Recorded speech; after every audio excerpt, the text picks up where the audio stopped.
ओम शांति। बिना कर्म के कोई आत्मा को कोई भी प्रकार की भोगना हो नहीं सकती, और कोई भी कर्म बिना फल के हो ही नहीं सकता। अर्थात आत्मा को कोई भी सुख या दुख उसके कर्म के फल स्वरूप ही मिलता है। कर्म भोग शब्द का प्रयोग बहुधा दुख की भोगना के लिए प्रयोग किया जाता है, परंतु यदि उसकी सत्यता पर विचार करें तो सुख या दुख दोनों ही कर्म भोग के रूप हैं। एक है सुख का भोग भोग और दूसरा है दुख का भोग। दुख का भोग आत्मा का दुख या विकर्मों का खाता कम करता है, और सुख का भोग भोग आत्मा के श्रेष्ठ कर्मों के जमा का खाता कम करता है। तो ये देखिए ये कितना सुंदर सत्य है। दुख का कर्म भोग आत्मा के दुख या जो हमारे पाप का खाता है, विकर्म का खाता, उसको कम करता है। और जो हम सुख भोगते हैं तो हमारे श्रेष्ठ कर्म का खाता है वो कम होता है। इसीलिए तो सतयुग के 1250 साल में आत्मा को दी कलाएं कम हो जाती हैं, क्योंकि हमने जो श्रेष्ठ कर्मों का खाता अभी जमा किया उसको हम 1250 साल में खा जाते हैं।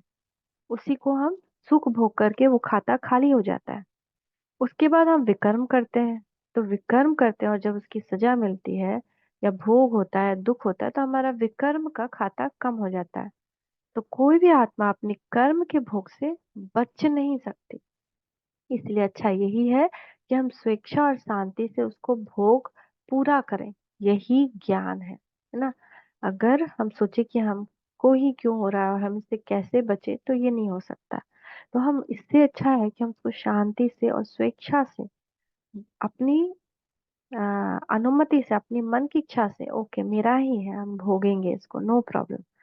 जैसे कर्म भोग आत्मा का विकर्मों का खाता खत्म करता है, सुख का भोग आत्मा के श्रेष्ठ कर्म की खाता जमा का खाता कर्म करता है, ऐसे ही कर्म योग आत्मा के श्रेष्ठ कर्म का खाता जमा करने का अधिकार है। यानी कर्मेंद्रियों की आसक्ति के बिना जो हम कर्म करते हैं, उस कर्म से श्रेष्ठ कर्म का खाता जमा होता है। यह पुराना शरीर है, कुछ न कुछ कर्म भोग चलता रहता है, इसमें बाबा मदद करे यह उम्मीद नहीं रखनी चाहिए। बाप कहेंगे यह तुम्हारा हिसाब किताब है, अपने आप ही मेहनत करो, कृपा मांगो नहीं। जितना बाबा को याद करेंगे इसमें ही कल्याण है ना। अगर हम कहें चमत्कार करो और हमारी बुद्धि चारों तरफ लगी हो, तो कोई चमत्कार नहीं है। इसमें क्या हमको करना है? बुद्धि से सिर्फ बाबा को याद करना है, बस कल्याण हो जाएगा। तो यही एक कल्याण का रास्ता है। साकार बाबा 18/1 2005 रिवाइज। जब कर्म भोग का जोड़ होता है ना, बहुत कर्म भोग का जोड़ है, कर्म इंद्रिया बिल्कुल कर्म भोग के वश अपनी तरफ आकर्षण करें, जिसको कहा जाता है बहुत दर्द है। उस वक्त क्या होता है? ये कर्मेंद्रिय, ये दर्द क्या है? ये आत्मा नहीं है, ये मन करवाता है।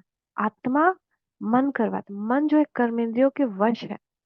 इस वजह से कर्मेंद्रियां खींचती हैं अपनी तरफ, आकर्षित करती है। सर दर्द, आईज क्लोज हो रहा है, आईज से आंसू गिर रहे हैं, कान कान ये हो रहा है, परेशान हो रहा है, हाथ परेशान हो रहा है। वो कौन फील कर रहा है? मन। मन जो है कर्मेंद्रियों के अधीन है। तो ऐसे समय कर्म भोग को कर्म योग में परिवर्तन करने वाले, अब इसमें हम आत्मिक स्वरूप में स्थित हो जाए तो हम कैसे हो जाएंगे? जैसे एक कोई और किसी और को देख रहा है, ऐसे हो जाएंगे हम।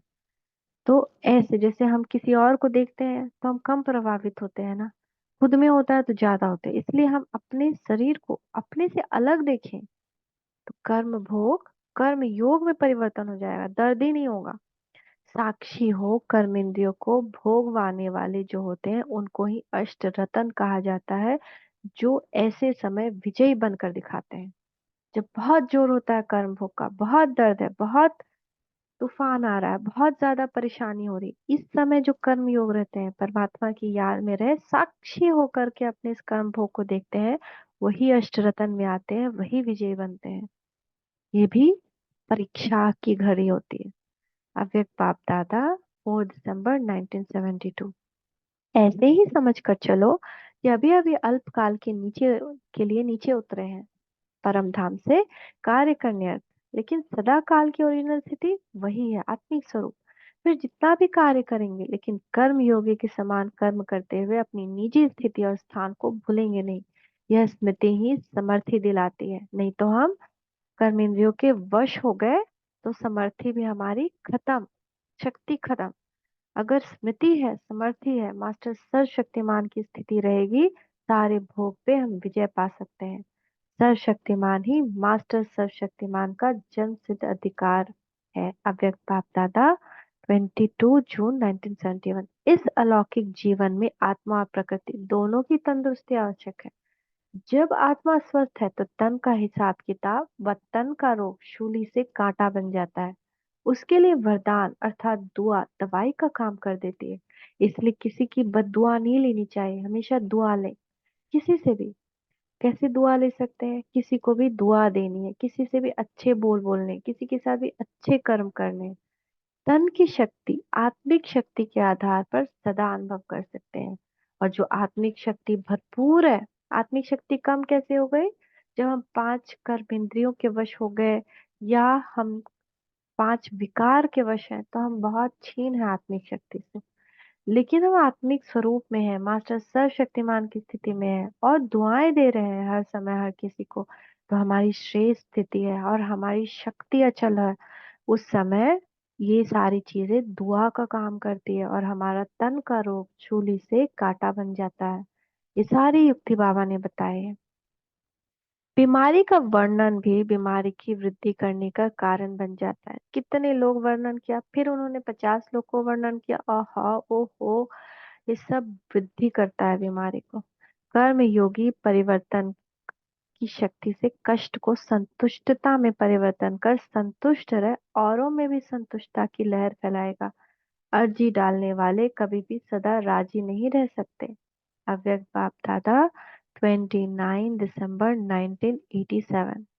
निराकार और साकारी दोनों स्वरूप की स्मृति से स्वतः ही समर्थी स्वरूप बन जाएंगे, अर्थात हेल्थ वेल्थ और हैप्पीनेस का अनुभव हर समय होगा। चाहे शरीर का कर्म भोग स्थूली से कितने भी बड़े रूप में हो, लेकिन सदा अपने को साक्षी समझने से कर्म भोग के वश नहीं होंगे।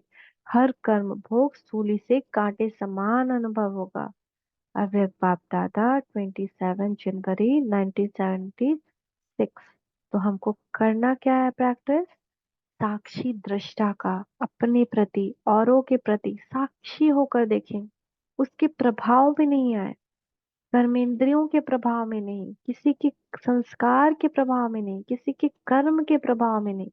साक्षी दृष्टा का ही अभ्यास अंत में हमको विजयी बनाएगा। अव्यक्त बाप दादा 27 जनवरी 1976। फिर बाबा ने नेक्स्ट बताया है दैहिक और मानसिक व्याधियों के कारण और उनके निदान का राज। अनेक जन्मों के विकर्मों के फलस्वरूप मानसिक और दैहिक व्याधि का आना स्वाभाविक है, क्योंकि अभी आत्मा के सब हिसाब किताब चुकतू होते हैं, परंतु उसकी वेदना से मुक्त होने का सहज उपचार वैद्य राज परमात्मा ने हमको बताया, जिससे हम उसकी वेदना से मुक्त हो सकते हैं। सर्व मानसिक और दैहिक व्याधियों की वेदना से मुक्त होने का एकमात्र सफल उपचार है देह से न्यारे अपने मूल स्वरूप में स्थित हो जाना, क्योंकि आत्मिक स्वरूप सर्व व्याधियों से मुक्त है। इस स्थिति के आत्मिक स्वरूप का बहुत समय का अभ्यास अनिवार्य है, क्योंकि व्याधि के समय यह अभ्यास संभव नहीं। जब हम दर्द में हैं तो हम अभ्यास पहले से नहीं, तो हम आत्मिक स्थिति में नहीं स्थित हो सकते। लेकिन हमारा पहले से जो अभ्यास है, तो हम उस वक्त 1 सेकेंड में आत्मिक स्थिति में स्थित हो जाएंगे और हर व्याधि के दर्द से मुक्त हो जाएंगे। वास्तव वास्तविकता को देखा जाए तो व्याधि का आना और वेदना का महसूसता ही हमको उसके उपचार के लिए बाध्य करता है।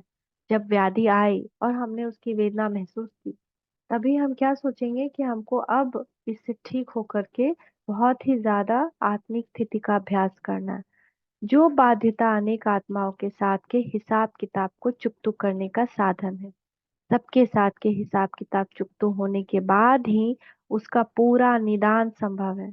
अपने आत्मिक स्वरूप में स्थित हो, सर्व आत्माओं के प्रति, किसी आत्मा के प्रति कोई शिकायत नहीं हो, सर्व आत्माओं के प्रति शुभ भावना शुभ कामना के वाइब्रेशन देना भी एक सफल उपचार है। हिसाब किताब चुकतू करने का पुरुषार्थ है।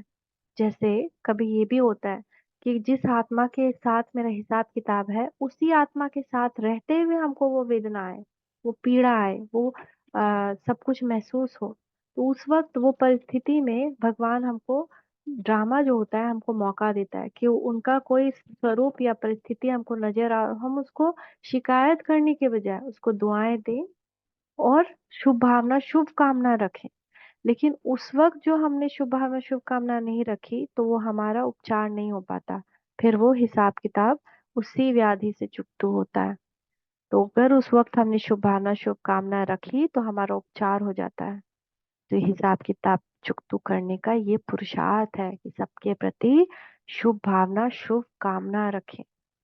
ओम शांति। ओम शांति। ओम शांति।